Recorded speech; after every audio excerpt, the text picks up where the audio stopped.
Hey, Shantique again here with Dr. Chris. So today we're going to talk about rotator cuff warm-ups.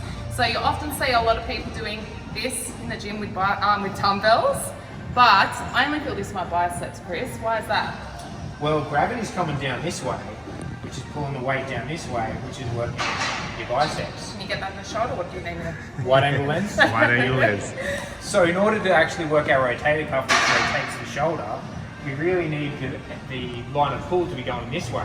So if you want to ditch one of those, have a lie down on the mat for us. We can get one in here where she's going out. Now in order to make this a little bit of a better angle for us, we're going to pop a towel just under there, just so that that arm stays in a nice position there. So this is one way we can do it. However, we also want to go internally, not just externally. So if you want to jump on up, Teak, Stop there. So coming off the last video, this is now internal rotation because the band is pulling it out this way. We can do it with a band, we can do it with a cable. Doesn't matter, they're both good, switch it up.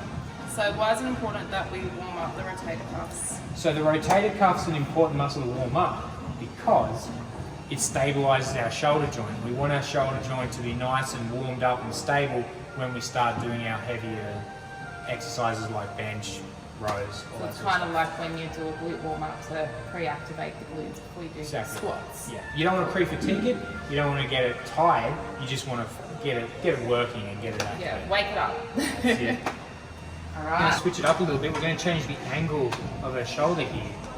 Now, when we're out here, we've got less muscle working, okay? So we're actually using more teres minor than we are infraspinatus, if we want to be technical about it, which makes it a bit more difficult. So we've got to get Teak nice and lined up. Here we go, 90 degrees everywhere. They're quite hard. It's pretty tough, right?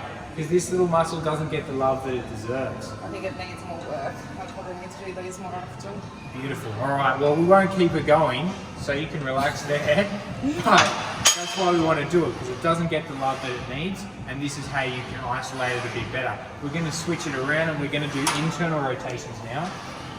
Okay, and the reason we want to do internal rotations is in the previous video, you've noticed that you would have been much stronger doing internal than external. That's because your pecs and lats are internal rotators, and down here, they can get involved quite easily and do a lot of the work. Up here, they're not in as good a position, and so you're going to get more of your subscapularis, which is the part. Okay, so we've switched it around, and now Teak's doing some internal rotations in this 90-degree position.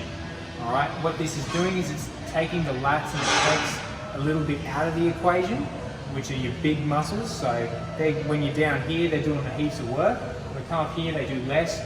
We get subscapularis, which is part of the rotator cuff, doing more of the job. These are really difficult.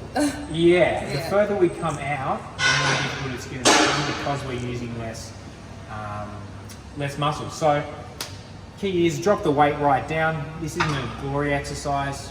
We're not getting a big pump and getting nice and swole. This is just warming up that rotator cuff to. And we only had that on 4.5 kilos, so no weight.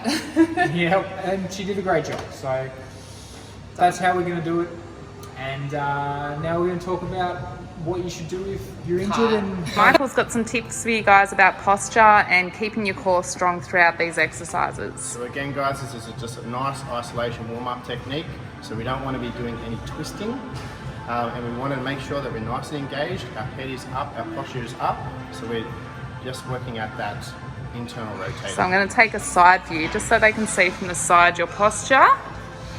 And then do you want to give us some bad reps? Give us some dodgy reps just so they can see what not to do. So some good reps up here, there you go. Keeping that elbow stationary as you rotate over the top of it. So it's basically just the forearm and the hands moving.